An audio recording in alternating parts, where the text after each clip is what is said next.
at Young Biz USA, what we do is we publish educational content for ages 9 up until 21. And we distribute this content, which is financial literacy and entrepreneurship education, to public, private, and charter schools and the homeschool community across the United States. What we also do is we hold year-round programs, camps, and workshops, which we distribute directly to parents. And they come to our Young Biz academies and programs during the summer months and throughout the year. And we also train teachers who want to learn how to be more effective in the classroom when they're dealing with youths and teaching them money and business education. Just a little bit about myself. Well, first, let me say thank you again to Professor Mary G. and Dr. Anderson for setting this up and letting me come back. It's always great to come back to the school. I graduated from St. Francis College in 2000. I went to John Jay High School in Park Slope, Brooklyn. I don't know if anybody's familiar. Do we got most of these people, most of the audience here? Brooklyn, what do we got? Brooklyn, Queens, Manhattan. Any Staten Island by chance? Wow, look at that, because I see all the advertisements in Staten Island, so maybe it's not going too well. So, but I'm a Brooklyn kid. I was born in the Bronx. We moved to Brooklyn, and I went to John Jay High School in Park Slope, played baseball there for 4 years, and I came to St. Francis to be a baseball player. At the time, they had a great Division I baseball program. Unfortunately, the baseball team doesn't exist anymore, but it was a great team. A couple of people during my time actually got drafted to Major League Baseball and went on and did some cool things. But as you can see, I'm not a second baseman for the New York Mets or anybody else, so that didn't really work out too well. So then I kind of got sidetracked and other things I wanted to do with my career. Entrepreneurship for me did not start right away. Okay, I didn't get exposed even as early as you guys are being exposed to it. When I was growing up, look at this mindset. I thought people who own businesses were losers who couldn't get a job. How's that? They were losers who couldn't get a job, so they have to go try to do their own thing. That was my mindset. That's how I was brought up. I had no idea. No idea. My parents had no idea what it was to run a business and create your own destiny and, you know, innovate, be creative. No such thing. No such thing as that. So when I graduated from St. Francis College, I went on, had a career in the law enforcement field. I won't get into the agency and, you know, all those kind of things, whatever the case may be. But if you want to talk about bureaucracy, go into the law enforcement field and have a career with state and local government, and you'll get a feel of what I mean. So I was about 25 years old, 24, 25 years old, when a supervisor of mine called me into the office. He says, "Nick, what's wrong with you? You don't seem engaged. What's wrong with you? I need more from you." I said, "Well, what do you need? I come here every day. I do my job. What do you need? What is it? Talk to me. What is it you need?" I thought I was missing an assignment or report or something. He goes, "No, it's not that. I need to see you that you want to be here. You act like you don't care." And I said, "Well, I don't understand. Why is that your concern? What do you mean I look like I don't want to be here? I'm here every day and I'm doing what I'm supposed to be doing." He goes, "Well, you know, it's just that there's a lot of people that would love to have the job you have. And with the little bit of time you have on, you should be kissing my ass more."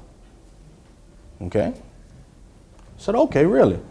All right, well, I don't understand why I need to kiss your ass more," or whatever the case may be, "but you're right, maybe I don't belong here." He looked at me like I was an alien. Because before that, he had that little chat with me. How many of you, anybody in this classroom, heard of the book Rich Dad, Poor Dad? Right?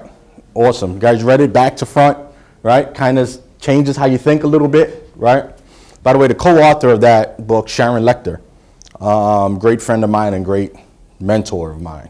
I met her. It's funny, that book kind of changed my mindset too, and I ended up meeting her about 5 years ago, so that's a fantastic thing. But little did my supervisor know I was reading those kind of books, and I was changing my mindset because it just didn't make sense to me. It didn't make sense to me that I'm doing the same thing for 20 to 25 years. I can't pass it on to my kids. I got a pension and it's safe and secure. Don't get me wrong, there's some benefits to it. I'm not putting it down and it's for some people, but it just didn't make sense to me. It just, no matter how many ways I try to cut it or slice it, it didn't make sense for me. It just didn't work. So little did he know, and he's talking, so after a while, he starts sounding like Charlie Brown to me. And I'm sitting there and I'm thinking, my mind is wandering. And I say to myself, you fool, what more do you need? You don't belong here. Look how you're talking to your supervisor now. You're not going to get promoted. What are you doing yourself? Why are you faking funk here?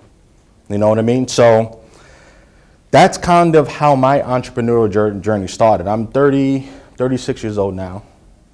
I probably look a little older to you guys, but that's the battle scars of being a business person. But from there on, I started doing little things. An inch is a cinch. I started doing little things.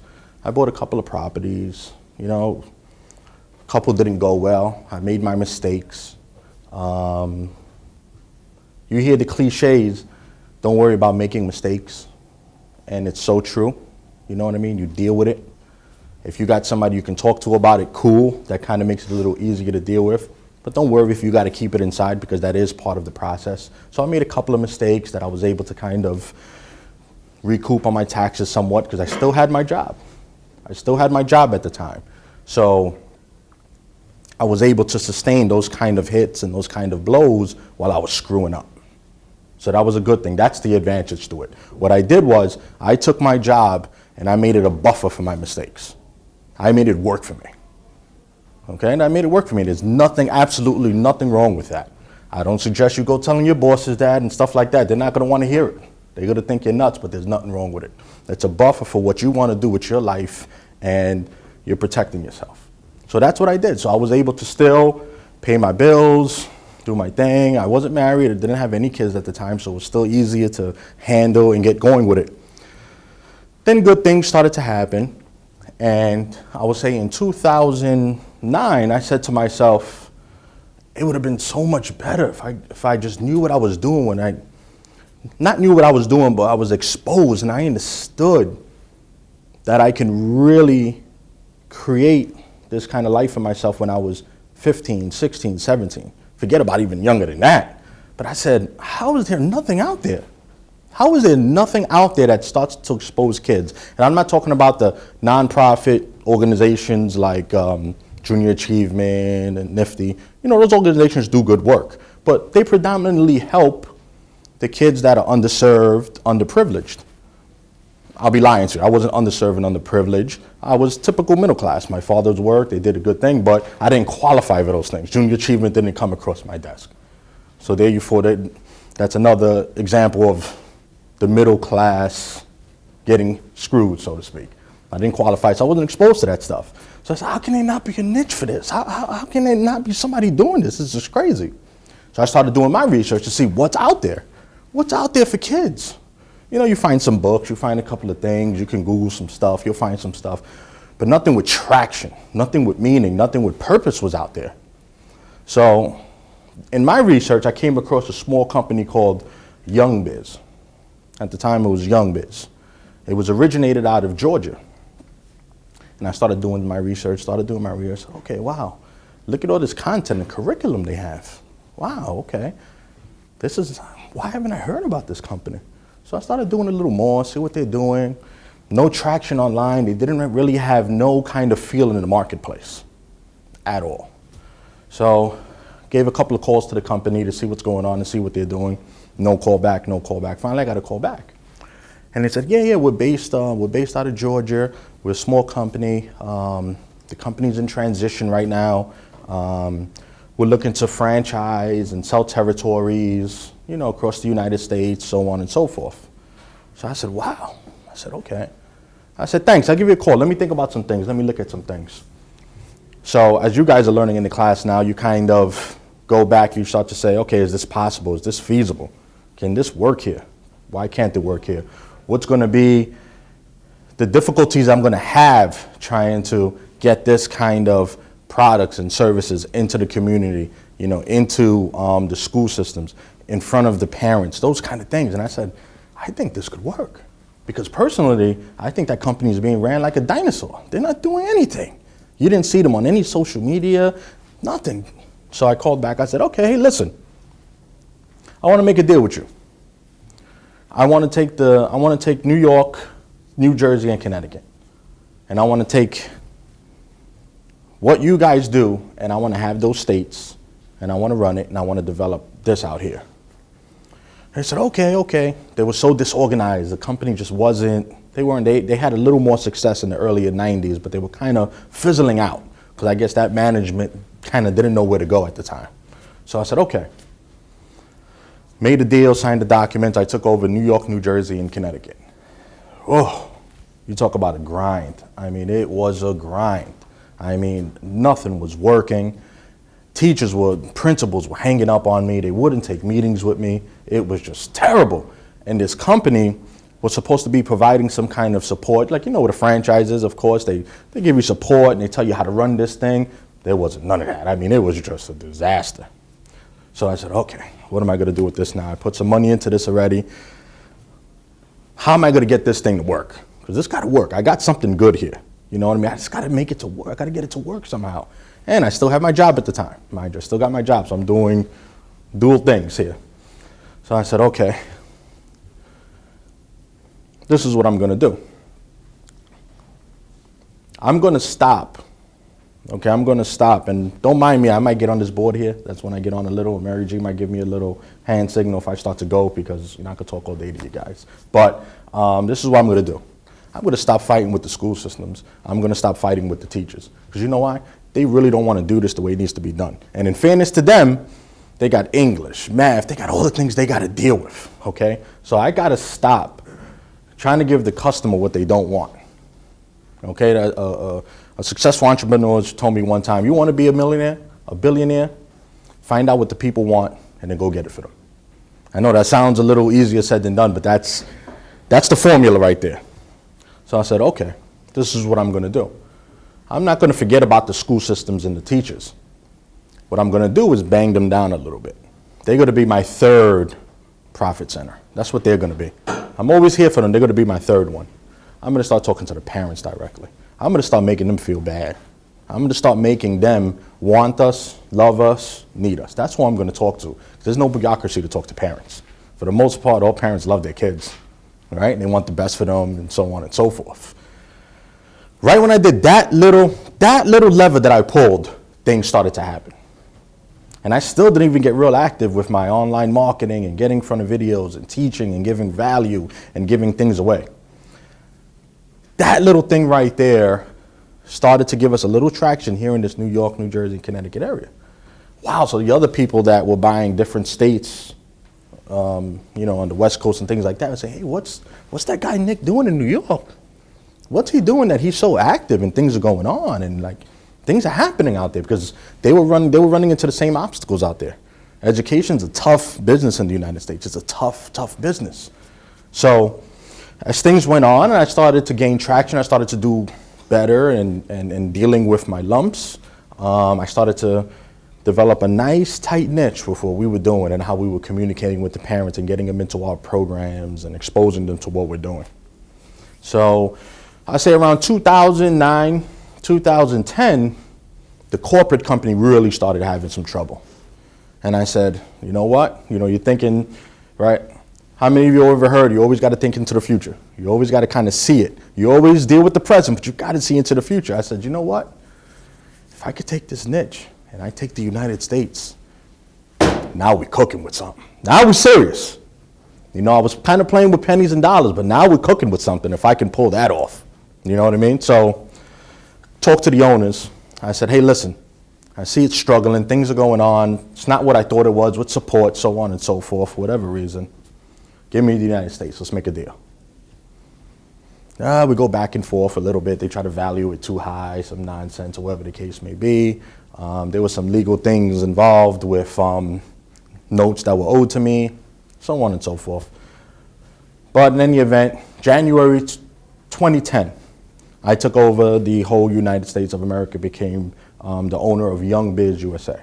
I Previous management kept the international side of the business because, one, I don't even want to deal with education outside the United States and all those other different languages or whatever the case may be. And two, I need to fight on my own soil. I couldn't even worry about that. So January 2010, I became the owner of Young Biz USA across the United States of America, okay? And I'm thinking, okay, wow, this is gonna work great now. I'm just gonna start doing the same little things I've been to New York. I was doing in New York, New Jersey, and Connecticut. Wrong. Wasn't that easy. Started running into bumps again and realizing, okay, I forgot. Who the hell's gonna deliver training in Seattle, Washington if I'm here? Who's gonna do those things? I'm in New York. Who's gonna do that? So now the problems that come in, scalability, right? How am I gonna be 3 or 4 places at one time? I had a nice little team. When I took over the company, I recruited Kenneth Allen. He's a very successful young entrepreneur, and he was actually Young Biz trained when he was 16. He lives in Indianapolis, Indiana. I got him on the horn, talked to him. He probably thought I was a little bit crazy. I told him my plan, what I was doing, how I wanted to go about it. I thought he would be perfect for it. Let's come and do this. He thought about it for a day. He's on the team. We're great friends now. And he runs Indiana, Chicago. He kind of holds that down over there. So definitely Google him, follow him on Twitter. He's fantastic. Great public speaker. He's always doing things in the media. He's fantastic. But in any event, I had to realize, okay, how am I going to scale this thing now? Before, my concern was just my little space right here. Now I'm thinking, wow, I got to scale now across the United States. How am I going to pull this off? How am I going to scale this thing out? So I said, okay, go back again, calm down, and think, all right, do I really have to start worrying about what's going on in San Diego, Seattle, Washington, Arizona right now?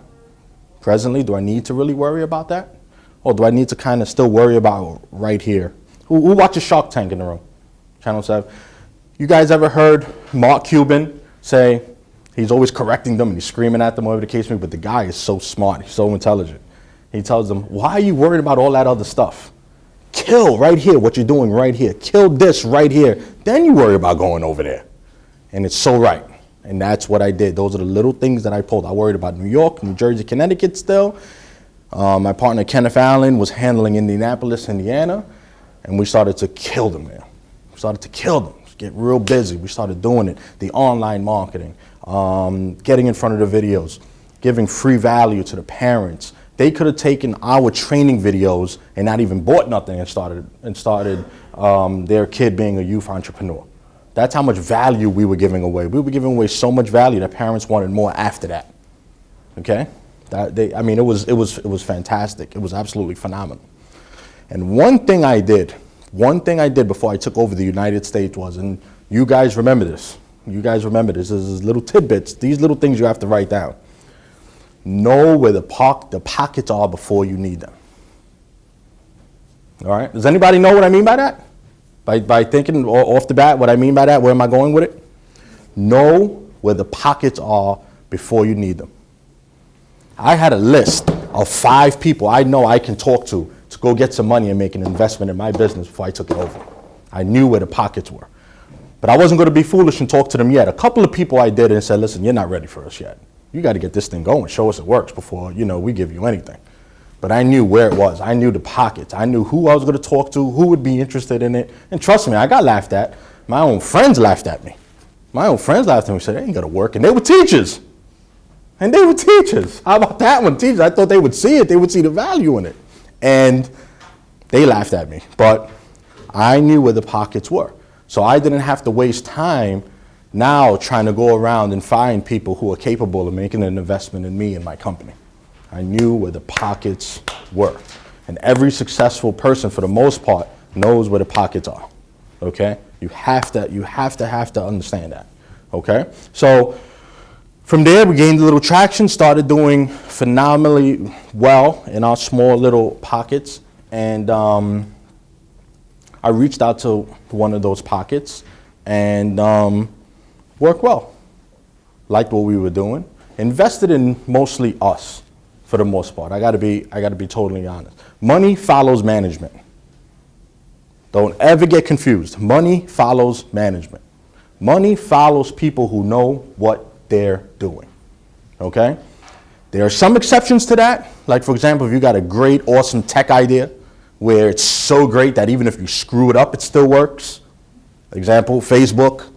He couldn't have screwed that up if he wanted to. You know what I mean? But he's a sharp kid, and it's still waiting. But I mean, there's certain exceptions to that. But money follows management. When somebody knows what you're doing, it could be the weirdest idea in the world. Somebody's going to believe it because you got a track record of making some money. So money's going to follow you, regardless. So it was mostly they liked what we were doing, our passion, our fight, and things started going, better and great for us. Now today, what we're doing as a company, we've decided to adopt the franchise model ourselves because we know we can train people to deliver in classrooms and deliver and teach youths and prepare them on how to do things, okay? I can sell curriculum and online materials myself. I can do that myself online because the internet, of course, scales across the United States of America. So that I could do myself.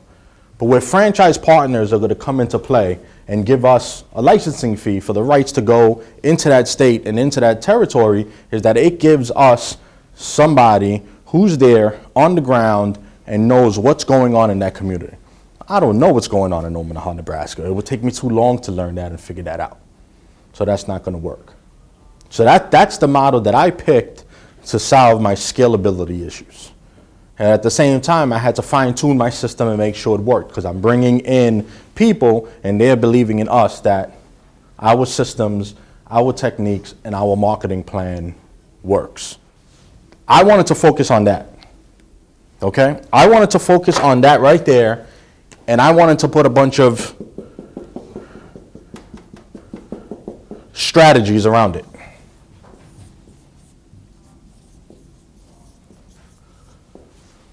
Okay? Anybody knows what I mean right there. Stand up. I'll give them $100 right now. What I mean by that. Anyone. Yeah, don't think maybe you'll hit it on the head. Somebody probably got it in their head right now. What do I mean by that right here?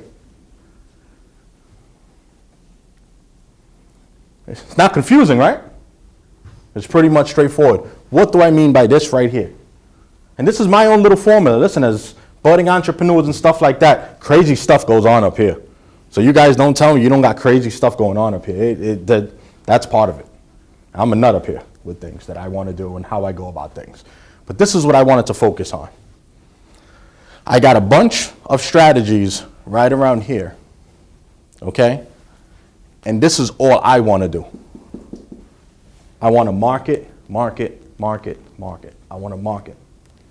So that all our franchise partners, our affiliates, people that are associated with us, can execute the strategies that I lay out for them, and my marketing comes out and makes them successful.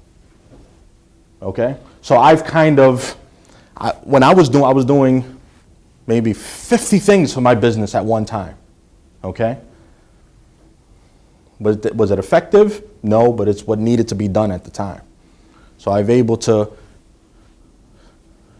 scale it down with either with outsourcing. Okay, that's another important part. With outsourcing, partnering. St. Francis College has been one of those partners. They've been fantastic. And here's another tidbit, okay? When you guys graduate, you come back and ask for help. They want to help. They want you to be successful. That's how the school raises money, by you guys doing well and showing your success stories. A huge mentor of mine was Dr. Frank Macchiarola. Everybody knows Dr. Mack before he passed? Fantastic man. Fantastic man. My hair stood up on my back as I said that. Every time I went into that man's office, he sat down, put his chair next to me and said, okay, Nick, what do you need? That easy. That easy. He made it so easy. Usually it's hard to ask for things. He made it easy to ask. All right, Dr. Mack, I need this today. Boom, boom, boom, boom, boom. And who with the Department of Education? He goes, Nick, I was the chancellor in 1978. I still don't know people like that. I'm sorry. I said, well, give me something because I need to get in there. I need to try to get this program going. But he was fantastic. So that's a little tidbit. When you guys graduate from here, you come back for help. You get Professor Mary G's number. You call her, Dr. Anderson. Trust me, they like it. Trust me. Trust me when I tell you.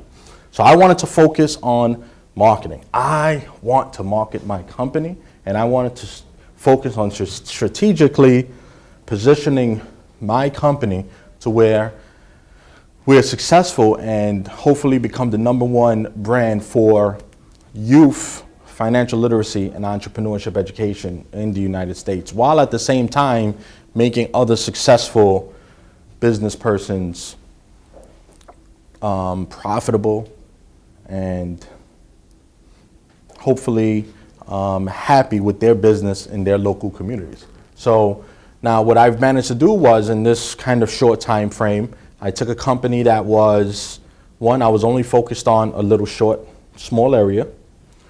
I saw that the company had trouble, had problems. I saw the niche where I can take it and fulfill that passion I had inside of me to go out there and say, this is what we're going to do and expose to youths across the United States, okay?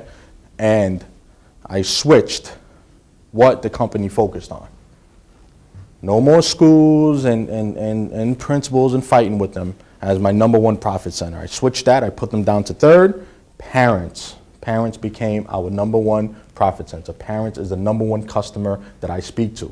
You gotta know your customer, you gotta know who you're gonna speak to. Because if you don't know who you're talking to, you might as well just talk to the wall. You gotta know who you're talking to.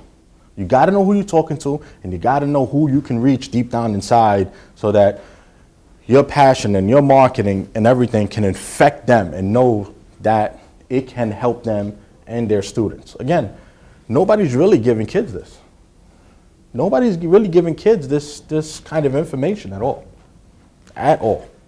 So I can sit here and talk for, a long amount of time for this stuff because I just absolutely love it. I love coming back to my school. But that was kind of in a nutshell how we did things. And there's a lot of little more intricacies, of course, where you guys can learn from. But I want to take some questions for you guys. I want to answer anything. It's nothing crazy. Trust me, don't be shy, please. I want to ask me any questions, roadblocks, anything. I didn't know how to start my own. I'll be honest, at the time, I did not know how to start my own. It seems, forget about challenging. It was so intimidating. It's so tough. There's just no way around it. It's really tough. So when I went out there looking for something, I was looking for something that can kind of give me a kickstart so I can kind of get over that little bit of hump. And it so happens the company was kind of struggling mightily, so it was kind of like I did start it myself in a way, but at least I had content, I had something to sell. At least I had that. But I needed to come up with the marketing systems, business systems. I needed to pull those levers. And to have to do those things right away when you're first starting out, extremely tough. Possible, people do it all the time. That's where perseverance comes in. You got to hang in there. Don't be afraid to ask for help. Look for mentors, you know what I mean? And say, hey, listen, I got stuck here, and how do I do this, and how do I do this? You know what I mean? One mentor I had along the way, I'm going to give him a shout out since it's recorded, and he'll see that I shouted him out. His name is Anthony Leone, okay? Anybody in here heard of Energy Kitchen? Fast food. They were really big in Manhattan, really big. So you heard of Energy Kitchen? Right? Okay, awesome. He built Energy Kitchen from nothing. He started off with a little small business called Liquid Labs, where he was making protein shakes. That was basically his business model. And he grew that business to a point. He grew Liquid Labs, was turned into Energy Kitchen. He had about somewhere, I would say 6 to 8 stores, something like that. And he was doing fantastic. And I had looked at Energy Kitchen as to be a potential franchisee before I found Young Biz. I found Energy Kitchen. So I wanted to get into something. I wanted to do something, but I did not want to start from the beginning, from scratch, and go through that process. And plus, I didn't have the money, bro. I didn't have the money to start doing the marketing, doing all that stuff by myself. I just didn't. You know what I mean? But I could probably borrow some money to get into a franchise or something. And he built that business, and he sold the majority of that business to the co-founder of Vitamin Water, Mike Rapoli. Okay? He was Anthony Leone, and he still is today, he's a mentor of mine. I call him up. I feel bad sometimes. I got to apologize. I still have questions. I don't have all the answers. and I say, hey, Ann, I'm stuck here, man. You know, I got to do this. How do I do this? How do I do this? You know what I mean? Those people are invaluable. You got to find those people, and they're happy to help. They're absolutely happy to help. So you got to find those people, and they do make it a little easier when you're starting off and you're getting into a business that's already established. It's always easier to get into a business that's up and running. Obviously, it's always easier. It really is. That's not to discourage you from starting your own thing. That's what we like. We love innovation. Creativity doesn't keep going if people don't innovate. You know what I mean? But once you become successful, you'll see most of the time, successful people, you'll see they're acquiring other companies and they're doing things like that. You know, yeah, you'll see them still start something up, but they're not really starting something up. There's already a system or a basis for them starting. You know what I mean? So that was a great question, man. Who else? Okay, we'll go here, then we'll go there. Go ahead. My name is Christine. Okay. How did you reach out to the parents? Great question. I did a lot of things like going to PTA meetings. Again, I even had to haggle to go into there. PTA, just to go and talk to them, I had to go haggle and say, hey, I'm not trying to sell you, I just want to talk to you guys. Even that I had to go haggle, but PTA meetings, trade shows, conventions. I would partner with other people who had long established contact lists. You know what I mean by that? Right? They have an established contact list, and I would say, hey, listen, give this chapter free to some parents. Email it out to them. But tell them they gotta log in. They gotta leave their name and email address if they want it for free. Boom, I would get some names there. That's another little tidbit right there too. You know, I'm going and I'm stealing somebody else's contact list. Legally, by the way, because there are some stuff today. You can't send people emails or don't want to see them. You know how that goes and all that stuff. So slowly but surely, that's how I started doing it. I started getting in front of them. I started getting more comfortable being in front of them and talking to them and telling them what I want to do, how I want to go about it. Marketing videos, we would get it up, let parents see it for free. Kind of becoming a support system for parents. You know, that's what we wanted to do. We were giving them tools and the stuff they need, and also homeschool parents. That's a big, big market for us. Homeschooling families is a big, big, big business. So we would go to those homeschool conventions, and we would get out there and we would talk to the parents. And they loved us. I mean, at the time I was, 30 years old? They see this young 30-year-old minority getting up here having the guts of saying, you guys got to do this? I mean, they just took attachment to me. And I played that to a T. I played it to a T. Everything I could use in my arsenal, I used it. And my partner in Indianapolis, he's a minority also. So parents would look at us like, wow, look at these two young guys up here trying to get this thing done. And you know what? They're right. They're right. The school system is not teaching our kids this. What if my kid does not want to go to college? What are we going to do with him? It's a good question. Fortunately, they don't think about it until he's struggling and ready to get out of high school. Then, what are you going to do with him? What do? They try to get him to the Navy or something. No, go to the military. Go do something. Go do something. Not realizing you could have started preparing them now to be creative, to be innovative, to think out the box. You know what I mean? And to do something that they want to do. Absolutely. You have to. Yeah, great question. You have to. You got to go out there to make sure the people representing you are doing it in a way that, you're cool with and you're comfortable with. And the most part has been cool for us. You know what I mean? But you have to. You have to keep a thumb on everything and know what's going on. You can't micromanage and want to try to do everything. It just doesn't work. Again, that's an old cliche. It just doesn't work. It's true. You have to trust, but you got to keep your thumb on it, and you got to know what's going on and what's happening.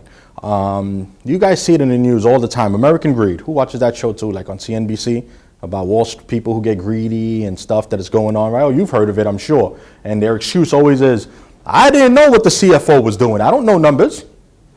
Bunch of garbage. Don't ever believe it. Maybe they don't know numbers inside and out, okay? They know what's going on.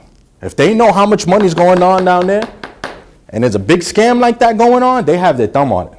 Because I guarantee you, if something was going on and there's money missing, where that CEO's not driving up the share value or something like that, he's going to know why. So it can't be on the other way either. He has no clue what's going on. You always got your thumb on things, and you always know what's going on and what's happening. That's your business. That's your baby. Just like, anybody have a child in here? Anybody have children?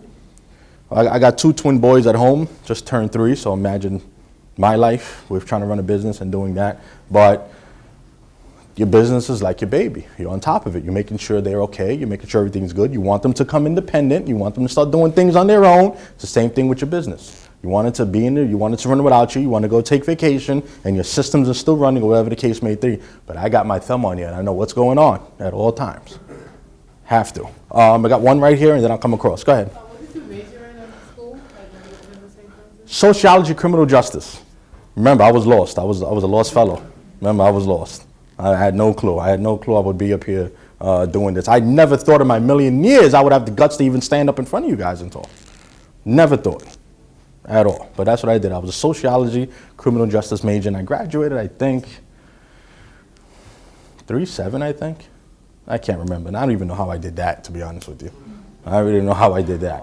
We're right now building out an online program that's going to allow. We're working on something right now that's going to, we have a partner called Street Sage. It's a stock market game, which we're the distributor for. We're trying to merge our curriculum with Street Sage so that we can sell it online.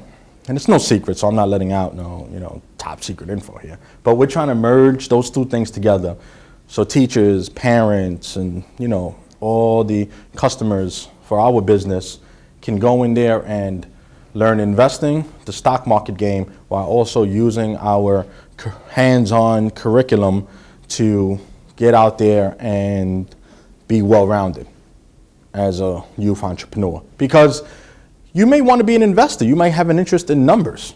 You may want to have an interest in, I'm not going to go in there and get my hands dirty with building a business and dealing with people. It's very possible. But you know what? I understand value. And I want to look at great companies, and I want to learn how to buy shares. That's a absolute option. That's another option to it. And we want to revolutionize that and give youth those options as well. No youth left behind. I know George Bush started that one with his program, but we really mean it. So we want to hit every angle of it. We want to give them every option they may have. And they may still say forget it and, hey, go into the Coast Guard. Who knows? Doesn't matter. You're still a great person. But this is what we do here. This is what we focus on. And this is what we prepare youth for. And we're going to try to do that the best in the United States. I would never venture out internationally because one, the previous management owns it. And I really don't know how well it's doing, but I couldn't tackle what the education requirements are in those different countries. I have no clue how they do it, how they go about it, and the only international play that I see would be via a license or something like that, giving somebody the rights to use our name and something like that, and they take it and go do it.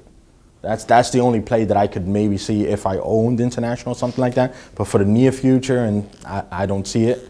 And we're across every state.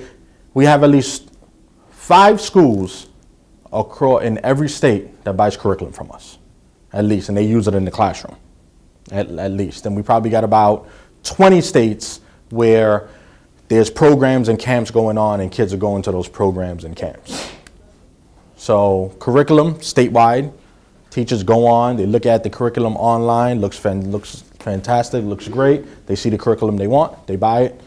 And we don't keep inventory. I don't got books stacked up like this waiting to be shipped. Okay, I kind of took a little tip from Michael Dell. Anybody knows what Michael Dell did when he was, how he innovated Dell? Didn't have computer laptops sitting around. When you ordered them, he built them. Genius at that time. Genius. He didn't have a bunch of computers just sitting around. He built them as you ordered. So when somebody orders curriculum from us, supplier gets an email, they print out the curriculum from the beautiful PDF file we give them, and it gets shipped out. So I'm not wasting no money. I'm moving at the speed of light, and I'm very efficient. Great cards. We have measurements. We don't try to get too mathematical with it. We gauge it by the response from the teachers and really the homeschooling parents as well. Because the homeschooling parents really sit down and they go step by step. If it says in the curriculum, now take your kid out and introduce them to a person, they go do it. The homeschool community takes it very serious, what they're doing. And that's how we kind of measure it, with surveys, talking to teachers, and the homeschooling parents. But for the most part, they take what we're giving them, because remember, entrepreneurship and financial literacy, it's not rocket science. It's not right or wrong. The only wrong thing we could say is go steal or something, like, teaching them how to be unethical. So there's not really anything wrong. You know what I mean? We're teaching and we're providing the information and the content on the way we think youths should learn and go out to the community. If a teacher, for some reason, doesn't like that, then I'm sorry. Tell me why you don't like it. We'll try to improve it and make it work. But you're a teacher. I'm a business person. I'm sorry. I'm going to win that argument, in my opinion. That's how I view it for my company. You get what I'm saying? So we do meet certain national standards, though. That we do meet, where our curriculum has to have certain amount of chapters that focus on this or that or that. We meet those kind of standards, and that's not hard to meet. Great question. The previous company, the previous author for most of the curriculum, her name was Bonnie Drew. She was awesome at creating entrepreneurship and financial literacy curriculum. She was great, and had a great following, and she did a great job for the company. She has retired and moved on since. So when I took it over and I took that content, I put a team of teachers, writers, who were also business persons together, because I wanted them to have that experience as well. And now they modified the content and they make the content relevant. Nobody works on anything, any of our curriculum or content or training, that has not had a business before. Period. That to me is, I can't even fathom how teachers and people get up there and teach people and they've never done anything. I don't know how that's possible. Would you want a doctor to give you a heart transplant that never did it? I don't get that. That's mind-boggling to me. I don't understand that. So anybody that deals with our content, our training, and everything we do has owned a business before and has been out there and knows how to do things, and they can answer questions. Okay? It's a little different in that it's activity and experience based. You know what I mean? You have your things where you pull out the curriculum. Again, remember, it's from age 9 up to high school, when you're getting out of high school. So the curriculum is fast-based, activity-based, where you're getting out and you're doing things. Okay? Now, you could pull some pages out and make copies and put yourself together a business plan. We walk you through it. You have those things. But it's really meant to teach you to go out there and get those rejections and get that exposure and really the feelings of an entrepreneur, because I can't paint a pretty picture for you and say everything is rosy. Cooperating with them. There you go. See, there's no experience for getting out there and doing it. And that's what our curriculum pushes you to do. Our curriculum is not like this. Okay, we got to do this. Okay, all right. Okay, now everybody raise their hand. What's an entrepreneur? No. We're not playing those games. It's nothing like that. We don't care how young they are. Activity-based, you're going to get out there. You're going to get exposed. You're going to get told no. You're going to get told this doesn't work. We role play. We do all those fun things. We bring successful people in. That's another problem kids don't see enough of. They don't see enough successful people. We don't feel they're accessible. We don't feel that they're real. We don't feel that it believes. So that's what we try to do as well. The people that work with us now? Yes. Absolutely. I have a system in place now that right from the very beginning, they get a week of training, and they come down a week of training. We're at 40 Wall Street in the Trump building. They come down, they sit there, we sit in the conference room. Usually it's about 3 or 4 people at a time, but if it's for one person who actually came in during that time frame when they're not doing any training with anybody else, they hit the jackpot, because now it's kind of one-on-one. That's even better. So if they buy a franchise from you, they go there, you help Absolutely. them? Okay. And I'll even, me, the president, CEO of the company, I'll even go out into the streets with them. And I'll say, let's just go to the Boys and Girls Club. Let's just go knock. So you go cold calling? Absolutely. Can't be afraid of that stuff. You got to go out there, man. You ain't doing nothing yet. You ain't tried and true yet until you got whatever you're doing. It's terrible. It's terrible, but it is. Trust me, it's not pretty. Especially the But- receptionist, going past the receptionist. There you go. You got to learn how to deal with the gatekeepers. You got to learn how to deal with the people that don't want you to do it. That's just the way it is. You have to learn how to deal with the people that don't want you to do it. That's the name of the game. So got to put it. Sometimes when I was starting off and I was still working, I was still in the law enforcement field, I would take a day off and say, okay, I'm going to take our 3 best curriculums, which I could hold, okay, copies of it, and I'm just going to go around and knock on doors. I'm just going to do it. I'm just going to do it so I feel good at night that I know I tried to do something, and plus to get me over that fear. Because it is scary, it is tough, it is, oh my God. And there was some days I met with no one.